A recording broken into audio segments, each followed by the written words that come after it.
All right, welcome to the Ultimate Hockey Show. After taking last week off because of various technical issues and scheduling Crazy, inconsistencies, crazy, um, we crazy. welcome you to the Ultimate Hockey Show. Well, truth be Okay, told, couldn't get on the yes, air Monday, couldn't get on the air Thursday.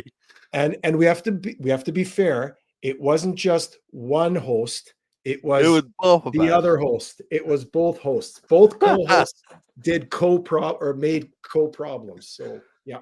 Yep. Anyway, Welcome to the Ultimate Hockey Show. Actually, Rich, I'm kind of glad we didn't have a show last week because I might have been flying off the handles about some of the things. But that being said, we are back on the air now. I didn't set to recap the second round and look ahead to the conference final.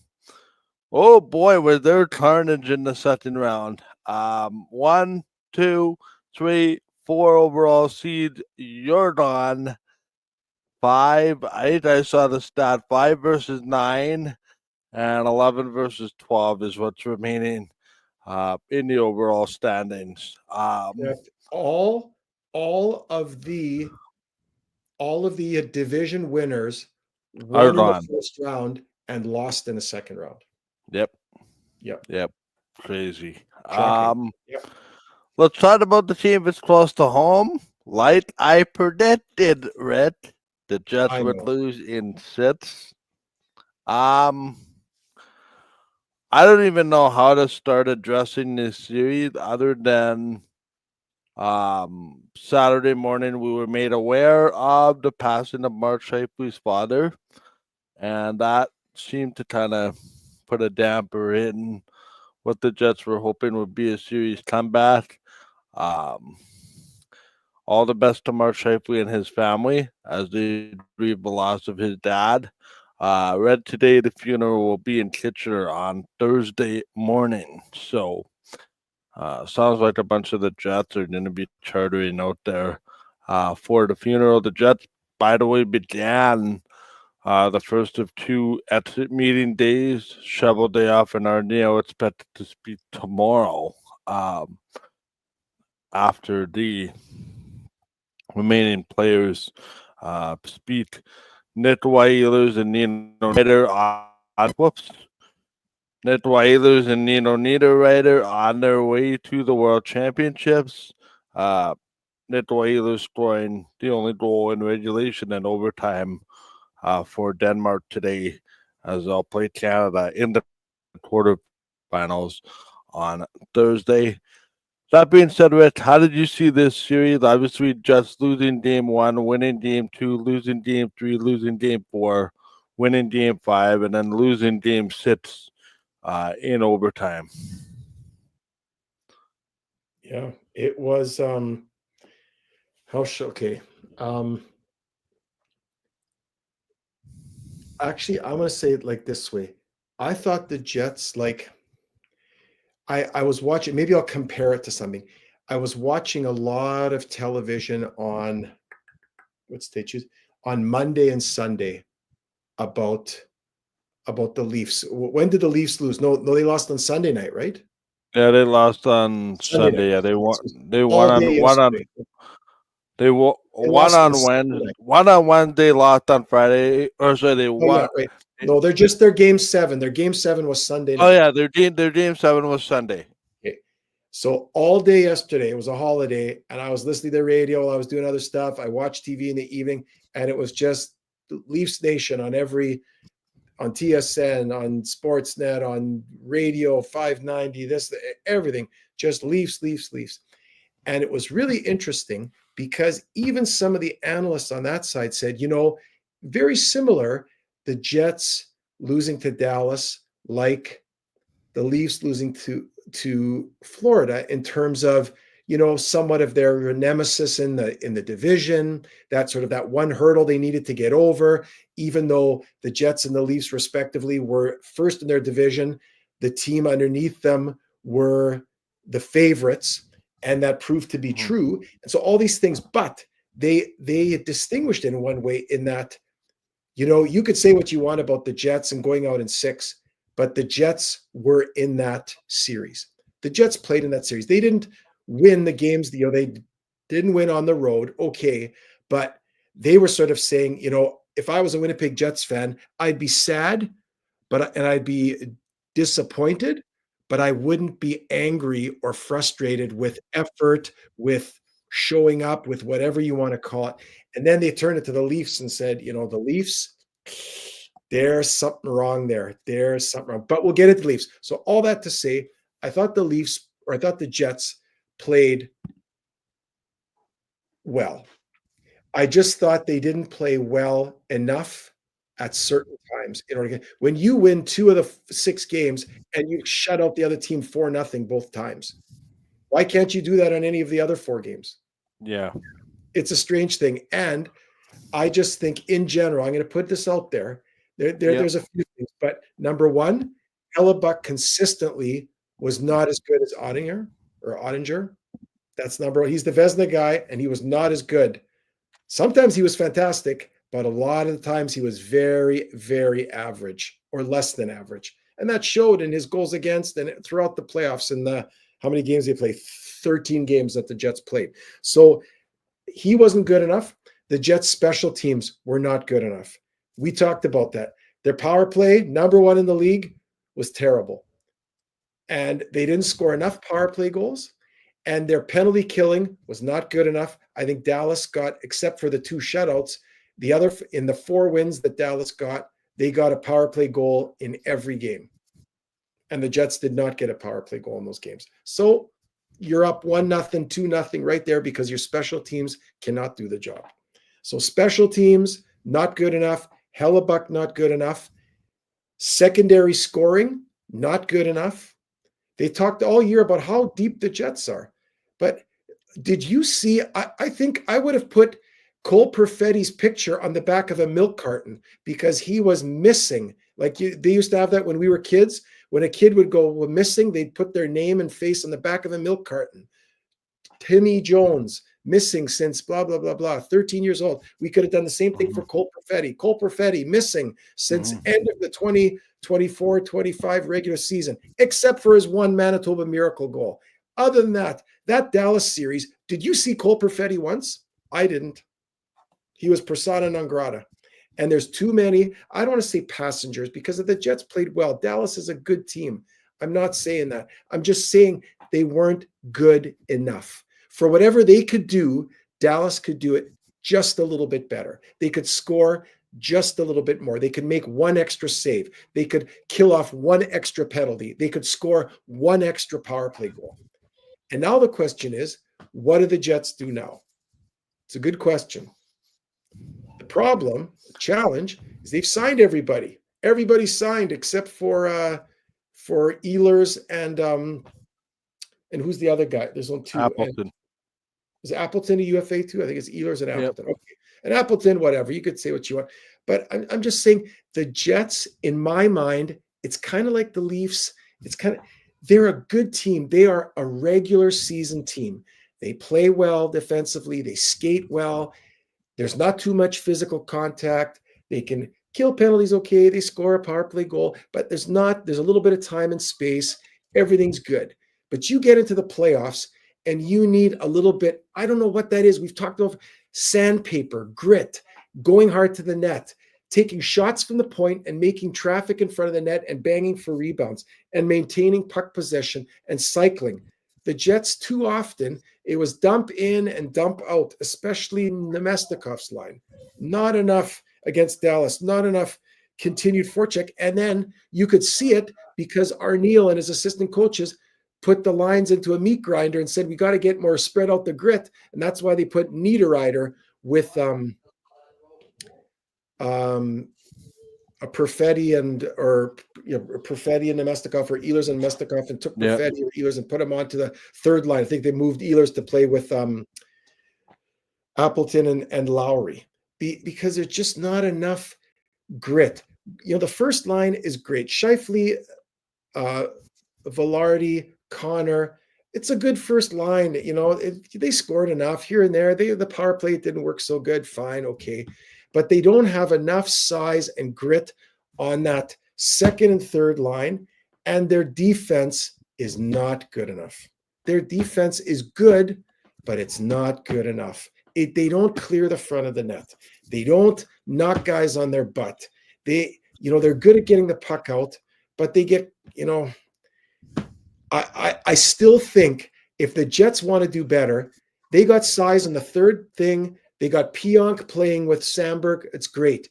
They need somebody. They need a Jacob Trouba, Dustin Byfuglien, whoever you want to put there, Colton Parayko, right-hand shooting defenseman with size and grit and nastiness and good defensive play who can skate to play alongside Morrissey. DeMello's a good defenseman, but he is in the playoffs. They get pushed around, and Morrissey and DeMello got pushed around. You could see it all the time. So I don't know what they do now. What do? Do you go with the same guys again? They're not talking about at Toronto. Everybody says it's insanity to do the same thing now again and again and again. What are the Jets going to do? You're going to trade away 4 guys? You're going to trade away a whole bunch of guys? Okay. Maybe you let Ehlers go and you bring in some grit. I don't know. You free up, I guess the upside is if you let him go, you free up $6-7 million, $8 million worth of cap space to bring in 1 or 2 guys, maybe a big right shooting defenseman and somebody who can play on the second line with Perfetti and Nemestikov. I don't know, but I don't know what you think. I just think Dallas pushed them around. They could not get to the front of the net. They could not maintain a forecheck. They could not, like that last game, they couldn't score. Now, you could say the same thing about Dallas, and the Jets played well defensively. Okay, but Dallas, they got a little bit more, just a little bit more, and the Jets don't have that. Here's what the answer is. Here's why I picked Dallas in this series. Okay. I thought the series would be a soft for the most part, but when it came to getting that one goal, that one extra play, that one extra save, that's what I doubt. That's why I saw Dallas having that distinct advantage. Is quite honestly in the experience. This is their 3rd straight year in the West Final. They haven't been able to get over the hump. They've been to 1 Stanley Cup final. Pete DeBoer has been to 6 of the last 7 West Finals, which is just amazing considering he's been fired in between. Sorry, I'm having a bit of audio issues cutting in and out. Okay. But for me, this series was won within the margins. And we're talking about little things. Penalty kill, power play, 1 goal here, 1 save here. To me, the series might have been even lost in game number 1. Yes, you give up the Mikko Rantanen hat trick, but you're just not able to get that goal to go to extra time. You lose game 1, you put all the pressure on yourself, you come back in game number 2. Bottom line with the Jets were not good enough within the margins. Dallas was good within the margins, and I think when you're in the conference Final 4, NHL, quarterfinals as a league, the teams that excel are the teams that do well within the margins. And I think in every series, the same could be said about, the team that won. They excelled within the margins a little bit more. What do you mean? Edmonton, they were. What do you mean? What do you mean by in the margins? You've used that analogy 5 times. I don't know what that means. What is that? Doing the little things, right? Like it's one thing to skate 5-on-5. It's one thing to have, great goaltending, great defense, great goal scoring. It's can you get the timely goal at the timely time? Yeah.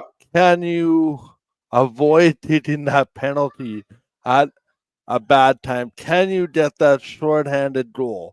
That little thing that differentiates. Yeah. Can you clear the front of the net? Can you let your goaltenders see a puck? To me, like the playoffs is such a razor thin margin for error, and the Jets did not get on the right side of a lot of those self-inflicted mistakes, if you will. the Jets made more self-inflicted mistakes, particularly earlier in the series. Yeah. I didn't think they handled Game 3 all that well after that hit and roll. With all due respect, they let that kind of get out of hand. Game number 4, yes, Ottinger was better, but I didn't think they made his life all that miserable. And then they did the one goal, Michael Granlund on a screen from Connor Hellebuck's defenseman. Maybe Hellebuck should have that one from a distance. Um, to me, the little mistakes in the games is what allowed Dallas to come out ahead. And in overtime, you have no margin for error. Yes, that was a penalty. Yes, that maybe should have been a penalty shot, but you didn't kill it off. It sucks Mark Scheifele with the guy in the penalty box, but it's a penalty morning, noon, and night. And yeah, it's just the small things right now. You The even small think things. about, yeah, I'm even thinking about like in the seventh game, there was about, I don't know, 3 minutes, 4 minutes left. And Shifley comes Appleton misses down. a wide open net. Shifley comes down, drops it to Connor. Connor flips it over to Appleton, who came on for Velarde on the lane change or line change, and has a wide open net. Yeah. I mean, anybody else, like you think of I don't know, think of a sniper, any sniper, like Right. Cole Perfetti or Shifley or Connor. Well, Connor's not Yeah. a right-handed shot, but any of the best right-handed shots, Ovechkin. That thing would be suck in the back of that, not bumping along in the top corner where it needs to be. Appleton shoots it straight into Ottinger's hands, Right into the equipment. and that's the difference. That goal, you go up 2-1. Now you're up 2-1 with 3 minutes left, and you play that totally differently. It's a totally different game than going into overtime. That's a crapshoot. Anybody can hit anything. Look like it was with the Manitoba Miracle. You could play like crazy, dominate the other team, and it hits a shin pad and goes in, and the game's over. But to your point, so many times, Connor had a chance. I think that was game 5. I think it was game 5 where he came in on a breakaway. And a guy kind of slashed him, gave him the backhand score on the. I think that was on. Yeah, game 4. It was game 4, whatever it was. I'm just saying, there's the chances to score are so minimal. They're so, like you say, that margin so thin. You get that opportunity, you got to bury it, and that's what I'm seeing. And I don't know if it's just it's not the right guys. You say it's luck, it's puck luck. Okay, I guess it's puck luck, but why does puck luck follow some guys and not other guys? That's because it's not puck luck. It's a little bit of skill. Why does Ovechkin score and Appleton doesn't? 60 goals or 50 goals a year. Why does Scheifele score 40 and Appleton scores 12? No, and I think the other thing, he's on the power play. Okay. Okay. I think the other thing too, Rhett, is who scores the goals on your team. I don't think the Jets got enough from the bottom of the lineup, and yes, easy to say from here.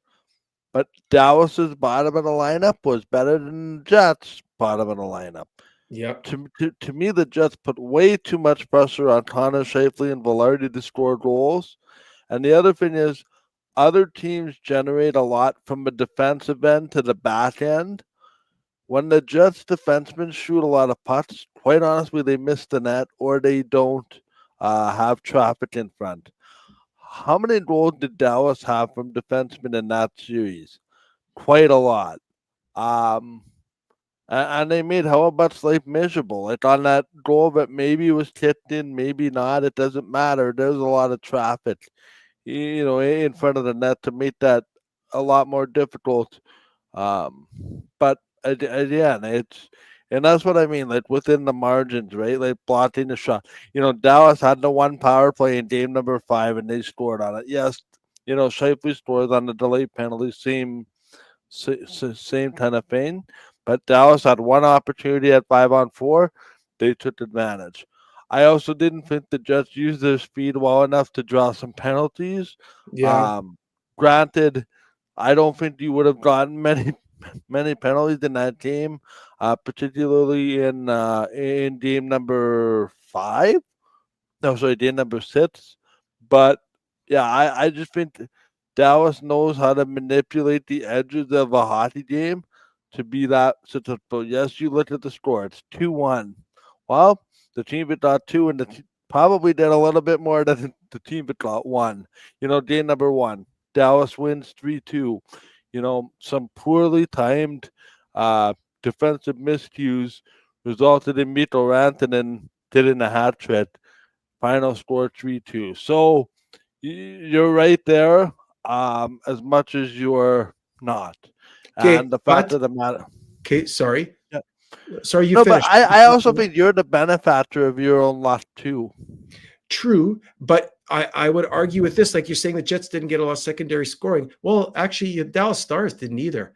Marchment, Duchesne, Robertson, they were all their big goal scorers. The only one that scored was, and even Hintz, the only one that scored was Rantanen. Hintz had it, but it was Rantanen and Granlund. It was the finish factor. On the flip side, though, that's Harley scoring in overtime which could be, doing DeMello.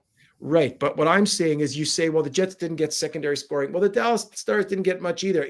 They got a lot from Rantanen and a little bit from the other Finns, but they didn't get a single goal from Duchesne, from Marchment, from Hintz, or from Hintz, Marchment, or Duchesne. Yeah. To be honest, I want to shelf this conversation a month from now and just see what the Dallas Stars do going forward. Because I think your calculation changes if Dallas wins the Stanley Cup. Because then you could say you took the Stanley Cup chance to Game 6. Yeah. But it's interesting, right? I mean, hindsight 2020. Bottom line, though, I think the Jets need some more goals from the bottom part of the lineup. That has, to me, been a bit of an issue all year, and it's interesting, but we're kind of talking about it, right? What were the things we talked about that the Jets needed at the trade deadline? Second line center and a defenseman to play with Morrissey. Mm-hmm. But I wouldn't even say a second line center. They need more sandpaper. Like, you can't have everybody on your team that's skilled be as big as a Gartensvek or a garden gnome, for those that don't know German. Who are their skilled players? Connor, Ehlers, Perfetti, Nemestikov. They're all 6 feet and under. They're all little munchkins. But they're not willing to pay the price to be successful. And they're munchkins, but they're not a munchkin like Marchand. Marchand is a different kind of munchkin. Yeah, he's a dirty munchkin. I say it's a bad way to say, but they're wired differently. Sandpaper munchkin. And now they've got other guys. Now they have Braden Yeager. They got Colby Barlow. They got who's the speedy guy for the Moose there? Brad Lambert. These are all great players. They're all small. They're all under 6 feet. They're all under 200 pounds. So this team, it's going to be very talented. It's going to win games, but it is not the way it is constructed and the way it's designed even for the future. When Scheifele retires and Morrissey retires and they might be even Adam Lowry retires. Who do they got? They got Gartensveks. The whole thing is garden gnomes. I don't see anybody they've drafted in the last 5 years that's over the 6 feet tall. That's talented. I mean, okay, in the 5th round, they take some Finnish guy who's 6'4". Okay, yeah, fine. But I just think getting a guy from the Western Hockey League who's 6'3", yeah, he's not a 50 goal scorer, but that guy's going to go to the net hard and he's going to fight for pucks and knock pucks down in the playoffs and score some goals. Who is that guy? They need Adam Lowry with a little bit more skill. Who are those guys? I see Colby Barlow, Brad Lambert, Chibrikov. I see Brendan Yeager. All little guys. And even Scheifele's a big guy, but he plays like a little guy. So I'm just saying it. I'm a little bit frustrated, but I don't think that the Jets. You say, I'm going to ask you, what do you think the Jets need to do? I don't think they need to blow it up. No, they don't. No, I don't think they need to blow it up. I think they need a defenseman to play with Morrissey and another center. Okay, how are you going to find that? Well, again, that's Okay. about 20, but Is there a 25 store I can other go to ones buy a from second other. line center and a first pairing right shooting defense? Do you know how many teams want a first pairing right shooting defenseman? I think I heard once that 2/3 of defensemen in the league are Yeah, left they're puck. left-handed. So try and find a right hand shooting defenseman. Yeah, Good yeah. luck with Well, that. He's big. Dallas seems to do it. They seem to do it on the draft, so Yeah. doesn't help you So now. draft somebody. Yeah, But anybody you it's draft this year, they could draft all big defensemen from Sweden, from the States, and from Canada in this draft. All their picks could be right-hand shooting, 6'3" defensemen. Those guys, well, I don't think those guys are going to be in the NHL in the next 2 to 3 years. So I don't know. it's just interesting because I think the Jets have some spots on their roster Yeah. that are given to defensemen, but serve the team absolutely no purpose at this point in time. Well, and that's the who's in the wings. Ville Heinola, a good defenseman. Not he almost made the Jets roster that year, except that he snapped his ankle and was really bad. But Ville Heinola is like Neil Pionk, is like Dylan DeMello, is like Josh Morrissey. Little, can skate, he's a good puck mover. Ooh, he's a good puck mover. Yeah, okay. Heiskanen's a good puck mover, but he's 6'3", 220 pounds. So I don't know. You know what? I don't want to be frustrated because I'm a Jets fan. I always will be a Jets fan. But I think the Jets, this is 3 years in a row now. And anybody, I mean, I am not a hockey GM, but I have to think that Cheveldayoff is looking at his roster and saying, what do we need to do with these guys? I maybe only have 2 years, maybe 3 with these guys to be able to have like that Stanley Cup window, whatever that is. I don't think you're going to get another 6-7 years out of all these guys. No. It has to be now. You signed them. Now you got to run with them. I don't know what they do with Ehlers. I'd hate to see him go, but maybe Ehlers goes and you bring in that you could put the Nemestikov on the wing. You can bring in a big centerman and bring in a right-hand shooting defenseman and pay them the money that you would have paid Ehlers. And you trade away Heinola. You trade away whoever you got to trade away to make room for these guys. Maybe you got to trade Perfetti or Nemestikov or somebody to free up some space for some size coming back. But I just think they got the edges to get grittier, sandpaperish, more toughness, going to the hard areas, whatever you want to call it. It just, this makeup hasn't worked for 3 years in a row. Just to answer Rob's question, Elias Salamonson is 6'2", 187. Yeah, but is he a tough 6'2", 187? I don't know. What does that mean? Solomon's. It's going to be very interesting what here goes forward. Yeah. That being said, I think the Jets are ahead of where the Toronto Maple Leafs are. Yes. Yes, they are. Listen, and anybody in Toronto that decides to make the comparison that the Leafs are close and they just ran into a really good team, what's your excuse for no showing in Game 5 and in Game 7? I'm waiting. Yeah, I know. Hey, let's just leave it at this. You're right. I would agree with you. The Jets are not where the Leafs are. The Jets in that series, I know one of the watchers even put in here the series goal totals. Dallas outscored the Jets 14-13 in the 6 games. I mean, that could sometimes be a little bit quasi weird because the Jets shut them out twice, but they lost 4 games, right? So it's kind of sometimes that can show something, sometimes it can't. And Dallas had the one blowout in game number 3. But the bottom line is, and I would agree, is that the Jets are not that far off. Like they have lots of grit. They play hard. Like they got outplayed. I would say overall, Dallas was the better team in 4 out of 6 games, and that's why they won the series. And even in the 4 games that they won, they weren't better the whole game. So the margin, like the Jets could have won Game 7 or Game 6 with just going in, scoring that goal by Appleton. You come back home, now you got 7th game at home. Anything can happen, right? So it's very fine line, but I still think to be where Dallas is, that extra foot, they need to change something on the edges. Whatever that is, get bigger, sandpaper, more grit. I don't know.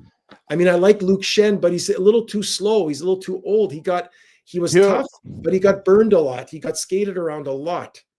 He's not the same. I want to move on and talk about the other series and talk about our semifinal. Yeah. Or our conference finals. You want to talk about?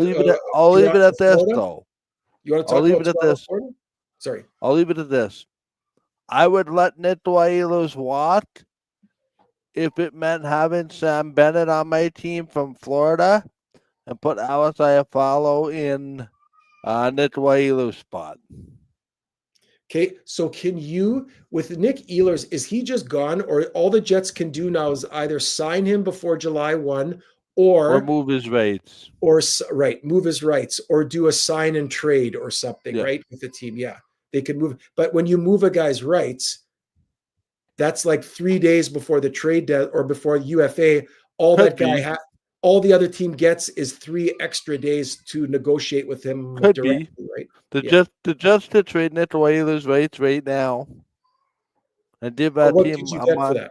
What could you get for that? I don't know. Nothing of substantial value in my mind. I wouldn't think so, because if the team says we want to sign him, why do they have to pay to sign? They can just say they're going to sign him when he goes to UFA. Like, is a 5th round pick really gonna move the needle? No. That's probably what you're getting. Yeah. For Nittwa Oilers' signing rates. If you're asking me, and then we should probably answer this, then we should move on to the next thing. But in my mind, I think he's gone. And number 2, I think he's gone not or as much because he wants to go as it is that the Jets need to do something.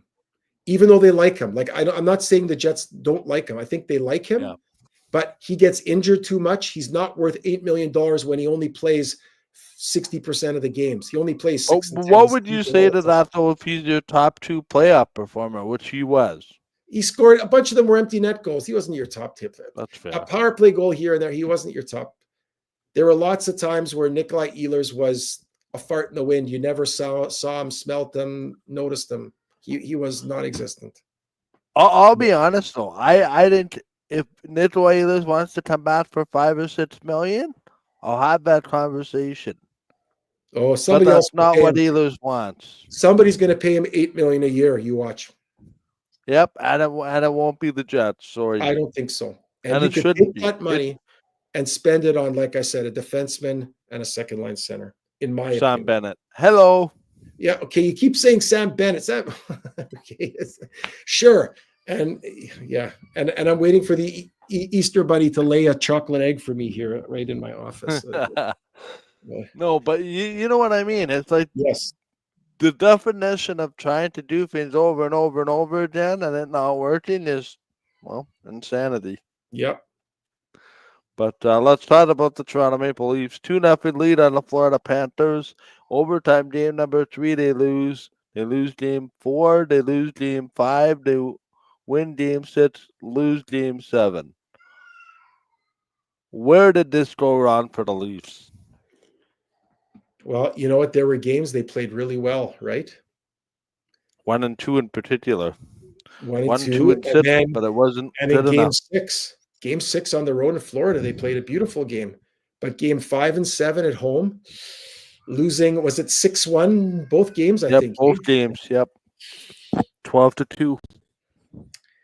You know, see, and this is where I think it's different. I mean, I'm not a Toronto fan. I don't live there. I know they always say it's hard to play there, and it is. There's lots of pressure, especially if you're a Toronto or an Ontario kid. I mean, Tavares signed there. He wanted to play for the Leafs. Mitch Marner, Ontario kid, loves the Leafs, right? Wanted to be there, but it just hasn't worked. I heard Brian Hayes. I watched him. If you watch his thing, I'll put that out to the listeners and the watchers. Yeah. Brian Hayes has a little spiel on TSN, and he just nails it. He absolutely nails it. The 3 things that have to happen for the Toronto Maple Leafs in the offseason. Number 1, they have to move on from Mitch Marner. Number 2, they have to move on from John Tavares. Number 3, they have to move on from Brendan Shanahan. Because they've done it. It's been X amount of years. It's been 9 years for Marner, Matthews, and Nylander, and now the last 7 with Tavares. So that 4-person posse plus Shanahan up top, it's just they've tried. I think they're much closer now than they were before, but they can't afford. What does Marner want? He's going to want like 10 million, 12 million a year, 13 million. If I'm the Leafs, I'm not paying that. He's great during the regular season, but they could put some money just like the Jets. I think they're going to look, and you're asking me the question. I think Craig Berube, he's been there a year. I think he knows exactly what that team can do and what it can't do. And I think he's going to be telling Brad Treliving, here's what we need. We could say goodbye to Tavares and to Marner. We can free up. That's about what, $16 million in cap, I think, 15 million in cap for the two of them just going away. Just, you don't have to trade their rights. Just they can let them go. And now they've got $15 million in free agency money to play with. And a lot of guys want to play in Toronto. They can decide who they want to bring in. And even if they have to wait, if they don't Brad like Marchand for one. Brad Marchand, but Brad Marchand's he's a little bit long in the tooth. I don't know. You could. But to me, I'm just saying you could go out and get people in their prime, in their late 20s, or you could trade for somebody or get somebody in their late 20s who's, I don't know what the UFA market is this year other than Ehlers and these two guys, but maybe they sign Nick Ehlers. But Nick Ehlers is like Mitch Marner. I wouldn't sign him. That's no problem. Like, I hope the Jets don't sign. I don't want him to sign Tavares or Marner. I don't second line center for Tavares. He's slow and he's old now. You got to get guys in their late 20s when they're hitting their prime, or a little bit younger when they're a little bit cheaper. But that's what the Leafs got to do. They're going to change it up, and they have to change up. They cannot continue anymore. And the fans throwing the jerseys on the ice after the game, not a good look. What do you think? I think the Leafs are close, but in a "what have you done for me lately" business, it's just not good enough. Listen, the East has been run through Florida, whether that's Tampa, whether that's the Florida Panthers. To be blunt, I don't think Florida's that good this year. I think they had a weak division to work with, and the Leafs won. Florida's experience manipulated Toronto when it counted the most.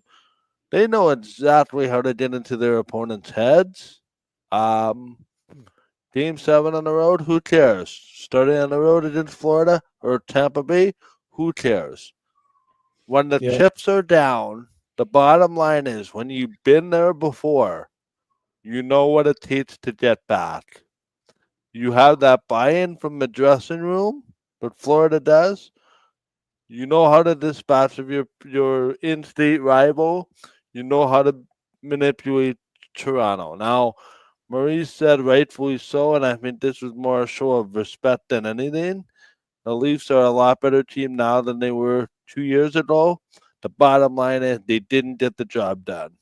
The bottom line, I think this was the Leafs' best chance to get through. They didn't. How many more chances are you going to give this core?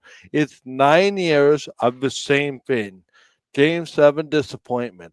They've lost how many Game 7s in a row? How many winner-take-all games in a row? And guess what? They've lost them the same way. Not having the heart, not having the hustle, and it's the same old thing. And I think it's just insanity if you try to run this group back and expect a different result. Goaltending, fine.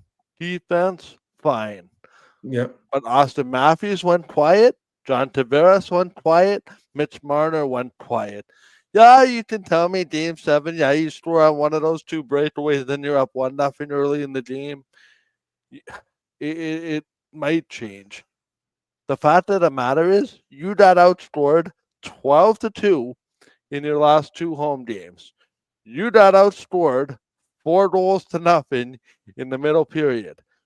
For all intents and purposes, in all honesty, the horse had left the barn by that point. You had no pushback when they were running you over in your own building. Nobody had a response to anything. Joseph Woll was left on his own to fend for the Wolves. and it's the same old thing in Toronto. A Game 7 loss, much like what we've seen the last number of years. And to me, you are just. I'm gonna phrase this very politely. If you're gonna run it back with this same team, which is what Craig Berube was kind of hinting at. I love these guys. I love Mitch Marner. I love John Tavares. Well, what else is the coach supposed to say? You love the guys that you coach. You're not going to say, oh, I don't love him. He doesn't work hard enough. You're not going to say that to the media. The fact of the matter is the results do not lie. The Leafs did not get it done. How many more coaches are you going to go through to figure out that you didn't get the same result? Exactly. Shanahan, you got to go.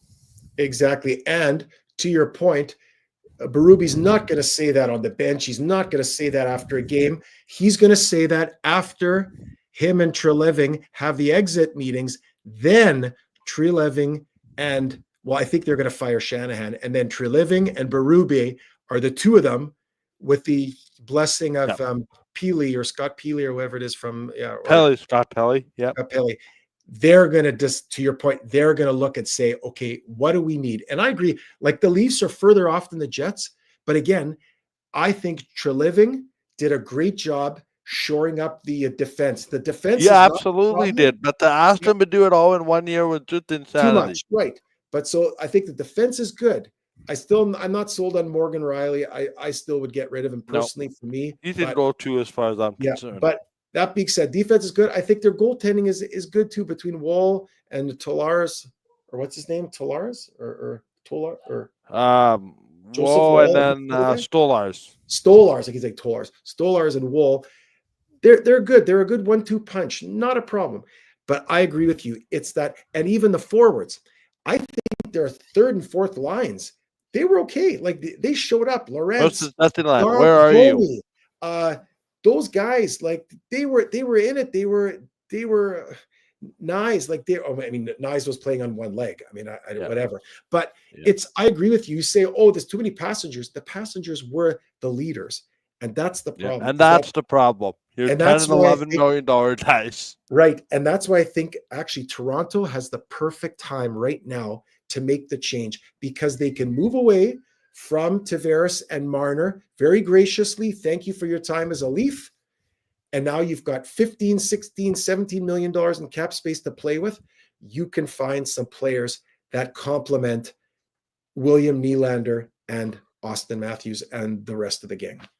That's my opinion. But anyway, so Florida won the series in 7 games. You and I both got 0 points for that. We should talk quickly about Edmonton, Vegas, and Carolina, Washington before we make our picks, right? Yep. Aren't we going to have to make picks for the second round? Yep. And you know what? Let's quickly talk about this. The Oilers' depth amazingly has shown up. The goaltending has amazingly shown up. Vegas kind of got exposed in that series with Minnesota. You know, Vegas won the 3 straight overtime games. Game 4, game 5, game 6 where they won in overtime. But again, the Oilers amazing. We'll see what they do against Dallas. Vegas to me just didn't have luck go their way. It was much the same as Winnipeg, Dallas, and Dallas got a couple of Vegas didn't get a couple of bounces to go their way. You know, Oilers win game 1 and game 5 in overtime, and you know, Vegas wins that one game with 1.8 seconds left with, and you were texting me there when they scored in Edmonton in game number 3 with absolute glee. But the Oilers overcame that, won the next 2 games, and won the series. So you're doing something right when you're in the conference final 3 times in 4 years. And it's such an interesting thing because I thought the Oilers were weaker now than they were last year when they had Broberg, and who's the other kid that went over to St. Louis? And Holloway. And yet they traded for Trent Frederick. They brought in Wallman, right? From Wallman, from Anaheim or San Jose. San Jose. Yeah. So right away there, they add two pieces, and you could argue Frederick And he did a Wallman, Vander came back, which and helps. Evander came back, but you could argue Wallman and Frederick combined are better than Broberg and Holloway are. For what they bring to a playoff game, And what they bring to a playoff team. And I think Edmonton's even in some ways stronger than they were last year, and they're hungrier. And yeah, I don't want to pick Edmonton. I don't want to cheer for Edmonton because I can't stand the Oilers. If you're a Winnipeg Jets fan from 1.0 and 2.0, no, you don't want to cheer for Edmonton, but it could be that Draisaitl and McDavid are just on a mission. And that team that they've put together there is a very good hockey team. And they had a hard time with LA, but still beat them, and then made Vegas look very average. I mean, Jack Eichel was not very present. I don't know if he was injured or not.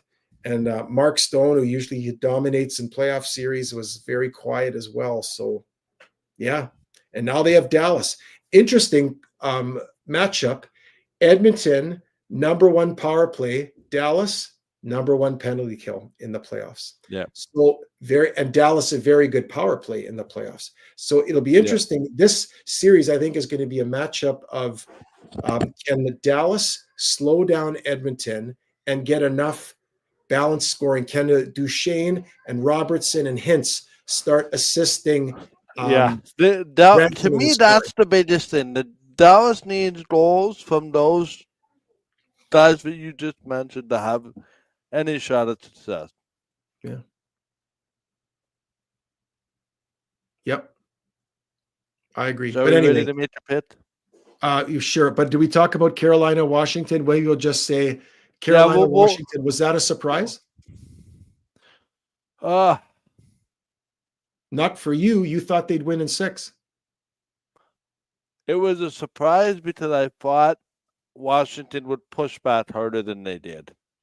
I would agree with you. I was surprised at relatively how easily, easily, it's the playoffs. Nothing's easy. But I'm just saying winning in 5 games against Washington, who was the runner-up to the President's Trophy, I was really surprised, which tells you how good Carolina is overall as a team. And considering, think about this, they had Rantanen, they traded away Rantanen, got back that Stenkoven, right, from Dallas, right?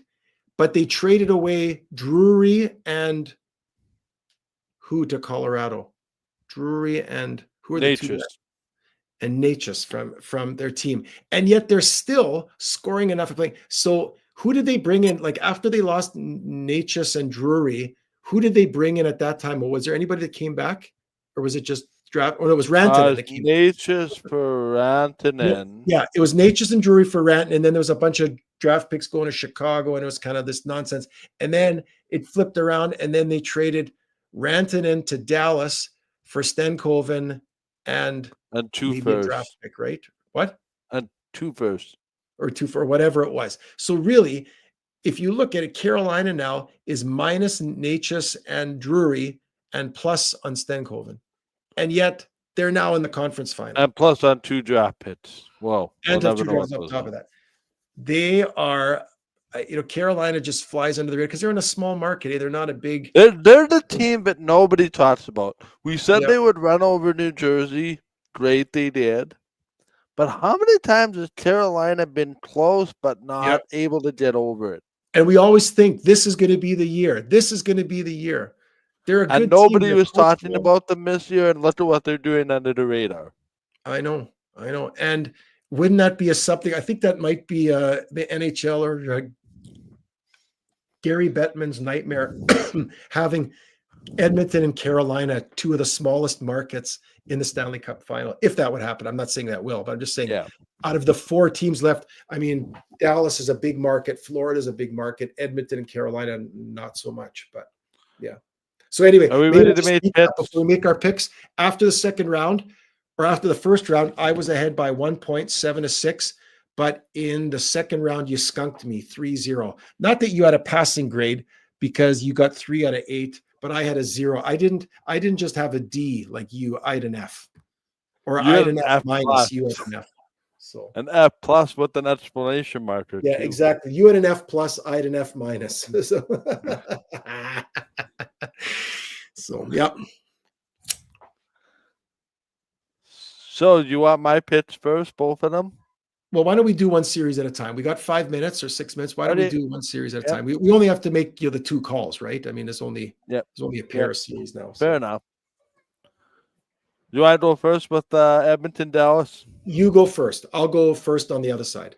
All right. Edmonton, Dallas. I like the Oilers. I don't trust the Dallas Stars scoring. Okay. Calvin Pickard comes back.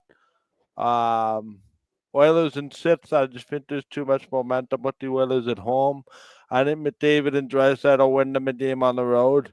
And Dallas, it took them 13 games to get out of the Central Division relative to Edmonton's 10. That's going to be an impact in this series. Oilers win a close one in 6. Okay.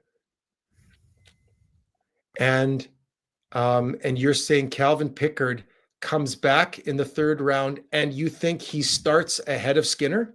No, I think they stay with Skinner and they get Pickard back as an option later in the series. Okay, so and with Matthias, and they get Matthias at home back in Game 4, and that helps. Is that what it is now? They're projecting Game 4. Well, they said anytime after Game 2 he could theoretically be available. Okay. So and Pickard can't play Game 1, like he can't play tomorrow. No, it'll be Skinner tomorrow. Okay. So, but you think they go with Skinner, and if they lose the first 2 in Dallas, no, I did they stay with Skinner, and then it just gives them an option to go to Pickard. But if they're both healthy, and Skinner's I did they're both healthy. They stay with Skinner. Really? I think he's in a much better headspace than he was in those first 2 days with LA. But you say, but if they get bombed, like let's say they lose 5-1, then 4-2 in the first 2 games, then they wouldn't hesitate to go back to Pickard. You know what? It also depends on too. If they lose, do they lose because Skinner's not good, or do they lose because the team doesn't play well? They get outshot like crazy, but they just can't, defend well. Then I don't necessarily throw Skinner on the bus. It's a very interesting concept because remember they went to Calvin Pickard down 2-0 to LA. Yeah, going to Calvin Pickard seems to snap the Edmonton Oilers back into their game. For whatever reason, their game has been going on an upward trajectory since Game 3 against LA. Sometimes going against the backup, sometimes putting the backup in to get the team's attention snaps the team to attention, because they looked a lot better at the details of their game with Calvin Pickard in that, and subsequently Stuart Skinner in the last round. Okay. And I just think if you can neutralize a team like Vegas is better than Dallas, in my humble opinion. Okay, so you like Dallas? Sorry, you like Edmonton? I like Edmonton in 6. Edmonton in 6. Okay, I should be quick here then. I was gonna pick the Oilers in 6, but I can't because I'm down now. Actually, I'm down 9-7 in points. I gotta both play the odds, but I gotta play my odds, right? So I'm gonna pick, even though remember the Stanley Cup final is still in play. Yeah, even though it goes against my better judgment, I'm gonna go Dallas in 7. Number 1, because I don't want to pick the same as you, because that's boring. And number 2, I think Dallas may not play well game number 1, but they're playing at home. So the advantage is they didn't have to travel, right? They played Winnipeg on Saturday. Now they don't play until Wednesday. That's Sunday, that's like 3 days off, right? In between. So that's a lot of time. You get to stay at home. You don't have to travel, sleep in your own bed. They may not be sharp for game 1. Maybe they're tired, but Edmonton might not be sharp because they've been off for so long, right? So I still think I agree with you. This is going to be a hard-fought series. I think it's going to be a real, can Dallas neutralize, they can't stop them, but can they neutralize Draisaitl and McDavid to the point that they score a goal here or there, but they don't control the flow. They don't control the game. They play that Dallas Stars defensive play and do the Dallas secondary score, or not even secondary, those top 2 line guys, Robertson, Hintz, Marchment, Duchesne. They got to score. They can't rely just on Rantanen. They got to get scoring from some of their other superstars that scored 25, 30 goals during the year. They got to do something. They haven't scored. They didn't score the whole round against the Jets at all in 6 games. None of them scored. It was all 0-0-0s, 1 assist here, 2 assists. Like, it was not good. So I'm going Dallas in 7. Okay. Now, Florida, Carolina. Me first. Well, or do you want me? I should go first, right? Because you went first Yeah, last. go ahead. Okay. I like this series. I like this series for a lot of reasons. I like the Oilers and Dallas, but I like this series because these are 2 teams that are very well coached, that play a system. They don't cheat. Florida, they don't cheat. I don't know if you heard the story. They were talking to Nate Schmidt, and he was doing something. He made a play in the defense, or in the defensive zone. He did I don't know what he did. If he flipped the puck or did a spinorama, I don't know. He did something, and it got out. Whatever. He came to the bench, or somebody, or at intermission, one of the team leaders came over to him and said, "Yeah, you could do that in the offensive zone, but that's not Florida Panther hockey. We don't do that in our own zone." And it was like a wake up call to Nate Schmidt. Like, these guys are bought in. They play for each other. They play for the system. They know the system that works because they did it last year and they won the cup. They get it. Rod Brindamore, he gets it, and he's conveyed that to his team. Now, can they overcome the hump like Florida did last year? Can they do it? I think they can. I don't like repeat winners in the Stanley Cup final. I like Carolina, and I'm going to pick Carolina. Carolina's the home team, right? I think they are. Yep. Yeah. I like Carolina, and again, I like them in 7. But this is going to be, I wouldn't say a bloodbath. That's not the right way to say it, but it's going to be tough. It's going to be gritty. They're going to be low-scoring games, in my opinion. I think these are going to be 1-1 going late into the third, 0-0, 1-0. Maybe you would get an empty netter into overtime. I think these are going to be low-scoring. There's going to be no 6-4 games here. I just don't see that happening with these teams. They're too well coached, and they're too good defensively. My opinion. Go. I'm seeing a Florida team that's on fumes. They played a lot of hockey the last couple of years. Okay. Don't let anybody tell you otherwise. I think this would be a short series. Carolina in 5. Wow. You're not allowed to pick the same as me, copycat. No, but I think it to be Carolina in 5. I think it'd be a short series. Okay. I need to be 2-1, 3-1, 3-2, but 4-5 go the way of the Carolina Hurricanes. Okay. And it's going to be feeling a lot like, in my Tours world, 2006. Right. And the Stanley Cup final will begin in northern Alberta at the home of the Oilers. Were the Oilers ahead of Carolina in the standings? Yes. They were? Yep. The Western Conference will get home ice over the Eastern Conference, Okay. regardless what happens. We'll see. Okay. I mean, it wouldn't surprise me either if we have a rematch. Of last year between the Oilers and the Panthers. But one thing, Rick, you've been put on notice. The Stanley Cup is coming back to Canada. The Oilers are winning the cup. I know. That's okay. You can't. You're jumping ahead. I'm saying that right now. The Oilers are winning the Stanley Cup on the opening night of the 3rd round. Okay. We'll see. We'll see.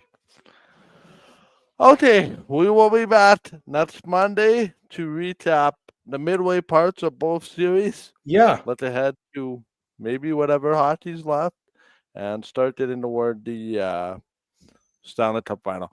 Really quickly, Rich, are you watching any of the NBA? Here and there. I mean, I'm a Celtics fan, and once Jason Tatum tore his Achilles, that for me was just like, it's like when the Jets lost Josh Morrissey. I thought, you know what? Even if the Jets win this game, what are they going to do in the 3rd round without Morrissey? I mean, it's No, I want the Larry O'Brien to go to the State of Hockey in Minnesota. A Nets. Give me a Nets Timberwolves NBA final, please. Talk about small state versus the Big Apple. Quite interesting. Anyway, for Rich Petty, Michael Dell saying have a great night, have a great week, and we will talk to you next Monday. Good night from Winnipeg.